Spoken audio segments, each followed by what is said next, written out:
안녕하십니까. 기능의학으로 환자를 치료하는 의사 닥터덕입니다. 세포 리셋 북리뷰 5번째 시간입니다. 오늘 여러분과 함께 나눌 내용은 세 챕터를 한 번에 볼 건데요. 갑상선 호르몬 생성부터 세균 증식 억제까지 요오드에 대한 얘기를 좀 드리고요. 파이토케미칼로 관리하는 세포 건강에서 베르베린에 대한 얘기를 좀 드릴 거고요. 그 다음에 디톡스에 대해서 해서 1장을 마무리할까 합니다. 53페이지 갑상선 제가 얘기를 하는데, 요오드에 대해서는 제가 처음 썼던 기능의학을 알면 건강이 보인다라는 책 안에도 제가 요오드를 좀 강조를 했었는데요. 요오드가 많이 들어있는 음식이 해조류다 보니까 환자들은 해조를 많이 먹으면은 요오드 충분하지 않을까 이렇게 생각하시면서, 특히 자연 치료를 원하시는 분들, 의사가 아니면서도 식재료를 통해서 좋은 영양소를 섭취하는 거에 대해서 되게 강조하는 분들이 종종 있는데, 제가 이제 그걸 반대하는 게 아니라 당연히 자연에 존재하는 영양소가 최고로 좋다라는 거는 창조과학자인 제가 반대할 리가 없잖아요. 그건 당연한데, 이제 그분이 모르는 거는 이 세상이 과거로부터 시작해서 지금까지 너무나 많이 오염되어져 가고 있는 과정에서 내가 그 영양소를 섭취하기 위해서 먹었던 그 안에 나를 공격하고 나를 망치는 오염물질이 들어있다는 생각을 안 하시는 거예요. 그리고 그걸 본 적이 없는 거예요, 그분들은. 그러니까 무조건 영양제 필요 없습니다, 음식을 통해서 섭취하는 게 가장 좋습니다, 이런 얘기만 하고 있는 거죠. 그러니까 꿈 같은 얘기입니다. 오염되지 않은 세상에서는 그거보다 더 좋은 선택지는 없다고 저는 생각해요. 근데 저는 환자를 보다 보니까 김 양식하는 분들도 오고요. 그 다음에 주변에서 이제 바닷가에서 여러 가지 양식도 하시고 재배도 하시고 또는 잡아서 가공해서 팔기도 하시고 이런 분들이 꽤 많이 오시는데, 그런 분들이 좋은 식재료로 건강하게 먹었다면 병에 걸리지 않잖아요. 근데도 불구하고 그걸 열심히 자기 딴에는 깨끗하게 하려고 노력하지만, 그걸 열심히 드시고 왔던 분 속에는 내가 생각하는 것 이상으로 너무나 많은 양의 중금속에 노출된 거를 저는 너무나 자주 보거든요. 과연 그럼 그런 분이 건강할 수 있느냐? 그렇지 않습니다. 그래서 저희들이 미역이든지 뭐든지 간에 내가 생일날 미역국 먹는 걸 제가 반대하지는 않는데, 그거 갖다가 좋다고 막 대놓고서 계속 먹는다든지 하는 거는 내가 해독할 시간이 없는 거예요. 그러면 계속 쌓아놓겠죠. 그렇다 보면은 요오드를 섭취할 목적으로 먹었는데 그거보다 더한 중금속이 들어오는 아이러니한 세상에 살게 되는 거죠, 저희들이. 그래서 연구해 보면은 톳 생각보다 엄청 많습니다. 톳이라는 것들을 새콤하게 무쳐서 먹으면 오독오독하니 맛있는데, 저도 좋아하는 식재료긴 하지만 선뜻 손이 안 가는 게 그 안에 중금속이 얼마나 많은지 제가 알거든요. 해조류가 왜 중금속이 많냐면은 바닷가에서 보면은 그 해조를 채취하는 곳이 심해가 아니란 말이에요. 다 바다 근처예요. 근데 인간들이 열심히 뿌렸던 농약부터 시작해서 모든 폐수들이 다 바다로 가잖아요. 그럼 바다에서의 해조류가 하는 일은 바다를 깨끗하게 하는 자정작용을 합니다. 그러다 보니까 바다에 들어온 모든 오염물질을 자기가 다 잡아 당기는 거예요. 그래가지고서 자기 몸에 그걸 비축하는 거죠. 근데 우리는 그걸 뜯어다가 먹으니까 우리 몸에 농축이 더 많이 될 거 아니에요. 그러니까 이 세상이 이제 오염되기 시작하면서 솔직히 매일매일 달아놓고 먹어도 안 자는 식재료는 없습니다. 그걸 두려워해서 무조건 먹지 말라고 얘기하는 건 아닌데, 가끔씩 드시는 건 괜찮지만 그러면서도 저는 매일매일 얘를 빼기 위한 해독 치료를 하는 편이거든요. 그 노하우는 나중에 제가 좀 알려드리고요. 일단은 여러분의 삶 속에서 들어오는 것도 있을 수 있지만 이것을 매일매일 잘 배출만 시킨다면 그렇게 걱정할 필요가 없죠. 근데 그 노력은 안 하시면서 매일매일 먹는 것들을 영양제가 아닌 식재료를 통해서만 먹겠다고 하셨을 때는 아주 큰 문제에 봉착하실 수도 있습니다. 그거 명심하시고, 해조류 오염에 대해서 제가 올린 것들이 있고요. 중금속 해독에도 당연히 요오드가 중요한 역할을 하기 때문에 그런 의미에서는 저는 요오드를 검사해보면 아주 쉽게 할 수 있어요. 여러분 몸속에 요오드가 얼마나 많이 있는지 소변만 딱 받아도 금방 알 수 있기 때문에 어렵지 않게 검사해서 여러분이 생활하면서 내 삶 속에서 음식을 통해서 들어오는 요오드의 양을 보시고, 내가 이렇게 먹고 사니까 요오드가 이만큼 밖에 배출이 안 되네, 요걸 이제 계산하시면서 경구제를 본인이 조절해서 먹으면서 자기 몸을 관리하시면 좋을 것 같습니다. 그 다음에 파이토케미칼로 관리하는 세포 건강에서 베르베린 얘기하는데요. 이것도 얘기하자면은 일부 의사나 과학자들이 하는 말이 시중에 존재하는 여러 가지 허브 제품들에 대한 성능을 폄하를 하면서, 이거는 입증되지도 않고 얼마나 먹어야 될지도 모르면서 효과가 미비하면서 이걸 먹었을 때 오히려 해독에 문제가 일으킬 수도 있는 그런 것들로 자꾸 치부하면서 오히려 약으로 개발된 것들이 효과 좋다라고 자꾸 얘기할 거거든요, 보나마나.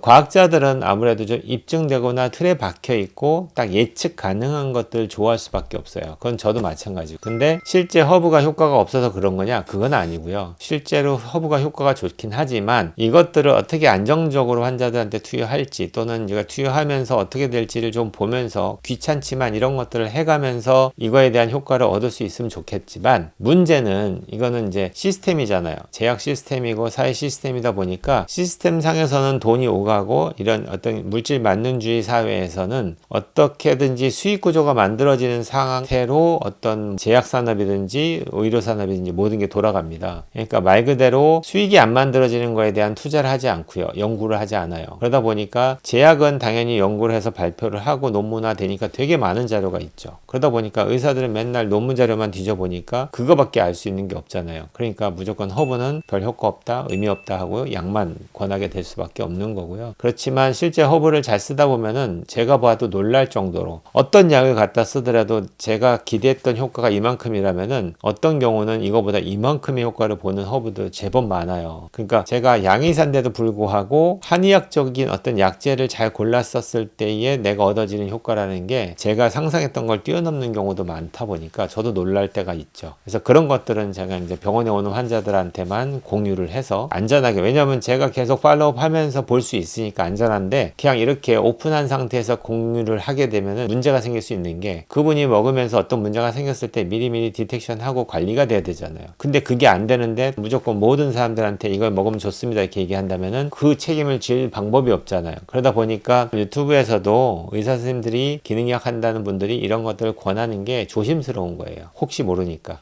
그렇게 이해하시고, 베르베린 같은 경우에는 저는 크게 세 가지 때문에 좋아하는데, 콜레스테롤 레벨을 낮추는 데 도움이 되고요. 그 다음에 혈당 조절하는 데도 도움이 되고, 그 다음에 당은 조금 왔다 갔다 합니다. 어떤 균은 베르베린이 균을 줄이는 데 도움을 주고요. 어떤 균에는 베르베린을 먹으면 균이 더 증식하는 경우도 있어요. 그래서 요건 좀 조심스러운데, 이런 경우는 실제 장 검사를 했을 때 어떤 균이 있는지에 따라서 이 베르베린을 추천하기도 하고 안 하기도 합니다. 그거는 이제 어쩔 수 없이 개별로 이제 티칭을 받아야 되는 문제니까, 만약에 검사 없이 드시는 분이라면은 당 조절이 잘 안 되거나 콜레스테롤 레벨이 조절이 잘 안 되시거나 이런 분들한테는 한 번 정도 베르베린 먹는 것들을 추천할 것 같고요. 특히 이제 암 환자 같은 경우에는 암 대사를 막는 성분으로 베르베린만큼 탁월한 효과가 있는 게 없어요. 뭐냐면은 암세포가 뭔가를 음식을 먹어야지 자기도 클 거 아니에요. 그러니까 탄수화물 얻어서 먹고 단백질, 지방, 이 세 가지 거대 영양소를 받아서 자기가 증식하면서 영양소를 써야 되는데, 그 세 가지를 다 막는 성분 중에 하나가 베르베린이 들어갑니다. 그래서 이런 것들을 오프라벨 드럭으로 드시면은 나는 밥을 먹고 살면서 암세포를 굶길 수 있는 거죠. 그렇게 이해하시면은 베르베린을 잘 이용하시면 좋을 것 같고요. 나머지는 책에 있는 거 보시면 될 것 같고요. 그 다음에 이제 마지막 해독에 관한 디톡스를 이제 말씀드릴 건데요. 워낙 이 디톡스 관련된 것만 갖고서 한 챕터로 책을 한 권을 쓰거든요. 다른 분들도 되게 이제 통념적으로 쓰게 되는데, 그런 책을 보시고 참고하시면 되겠고요. 저는 이제 좀 더 브로드한 개념으로 여러분께 설명을 드리는 건데, 뭔가 내 몸에 독소가 들어온다면은 그 들어오는 루트를 먼저 생각하셔야 되는데, 피부로 들어올 수 있겠죠. 그 다음에 호흡할 때 공기로 들어올 수 있고요. 그 다음에 먹는 음식을 통해서 들어올 수 있죠. 그걸 좀 더 다 체계적으로 내가 어떻게 들어올 수 있는지 한번 생각하셔야 되고요. 피부로 들어올 수 있는 건 대표적인 게 여러분이 입고 있는 옷입니다.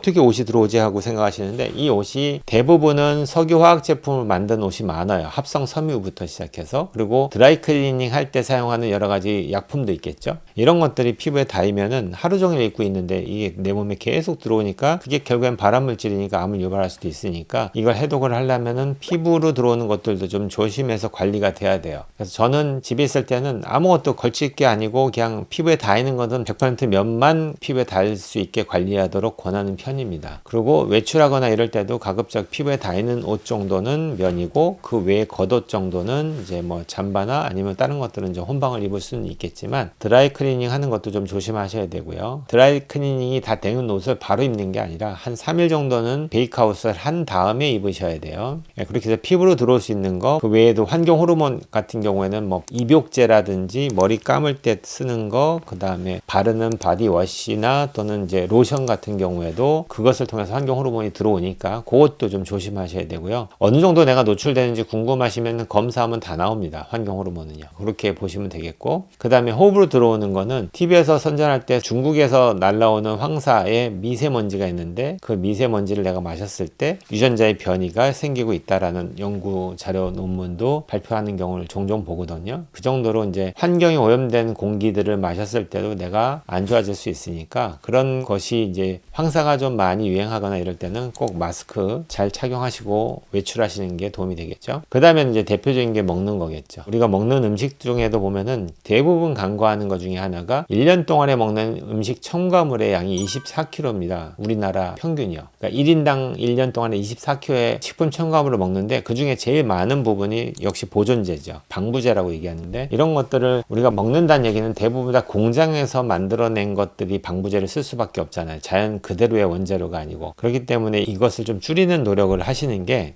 다 영향을 줍니다. 해독에도 영향을 주지만 우리 몸에서 여러 가지 이제 에너지 사이클이 돌아가고 대사가 돌아가는 데 있어서도 이런 것들이 장내 미생물부터 시작해서 다 영향을 주거든요. 그래서 최대한 줄이려는 노력이 필요할 것 같고요. 그래서 일단 들어오는 게 차단이 돼야 되고요. 그 다음에는 이제 얘를 바깥으로 배출해야 되잖아요. 뭐가 들어왔을 때 얘를 갖다가 다 해결을 못하면은 첫 번째는 위험하지 않은 장기 저장하는데 그게 대부분 다 지방입니다. 그래서 좀 살집이 있는 분들은 그 부분에 있어서는 어느 정도 저장할 수 있는 공간이 있다 보니까 어느 정도는 이제 디펜스가 되는데 너무 마르시거나 지방이 거의 없는 분들한테는 폭로됐을 때 거의 저장할 공간이 없다 보니까 우리의 중요한 장기로 바로 다이렉트로 들어갈 수 있기 때문에 그건 좀 조심하셔야 되고 실제 좀 비만이거나 살집이 있는 분들이 갑자기 다이어트를 해가지고 체중을 줄이다 보면은 지방이 녹는 과정에서 독소가 더 많이 빠져나올 수 있다라는 생각은 꼭 하시고 가급적이면 다이어트 할 때는 꼭 디톡스를 함께 하셔야 됩니다. 그래서 일단은 그렇게 배출이 되고요. 나머지는 당연히 땀 아니면은 소변 아니면 대변이죠. 그렇게 이해하신다면은 운동을 하면서 빠지는 땀에는 독소 배출이 잘 되지만 사우나라든지 인위적으로 빼는 땀에서는 그렇게 배출이 많이 안 되는 걸로 보고되는 경우도 있더라고요. 근데 저는 둘 중에 하나 중에서 운동을 통해서 하는 것도 좋지만 그게 안 되는 환자들 같은 경우에는 사우나도 여러 가지 자율신경 교란을 잡는 의미에서도 도움이 되다 보니까 저는 추천하는 편이고요. 그렇게 하시면서 땀 배출로 나가는 중금속도 특화돼서 있다 보니까 그런 것들도 좀 같이 컴바인해서 치료받으시고 또는 생활 속에서 내가 먹는 걸 통해서도 중금속을 빼는 방법도 있기 때문에 그것도 같이 병합하시면 좋을 것 같고요. 그 다음에 중요한 게 장입니다. 장이 건강해야지 우리 몸이 건강하다고 히포크라테스가 얘기했는데 그래서 장을 건강하게 하기 위한 노력은 간단하지가 않아요. 이거는 지금 설명해도 뭐 1시간 정도 강의할 수 있을 정도의 내용이다 보니까 그러니까 그런 큰 그림을 갖고 변이 문제가 있다. 변이 예를 들어서 돼지거나 묽어지거나 왔다 갔다 하거나 장에 가스가 많거나 더부룩하거나 여러 가지 장이 불편해가지고 그것 때문에 약의 도움을 받아야 되는 분이라면은 장을 건강하게 만들려는 노력이 절실하고요. 이거는 스스로의 노력으로만 안 되기 때문에 전문가하고 상의해서 검사 후에 장 상태를 완전히 분석해서 내 장에 맞는 식단으로 바꾸고 그 장을 정상화시키기 위한 노력을 같이 하는 거예요. 그렇게 해서 변도 편안하게 잘 보고 장이 불편하지 않은 상태로 만들어 주셔야지 제일 중요한 대변을 통해서 배출되는 독소에 대한 해독작용이 정상화되겠죠.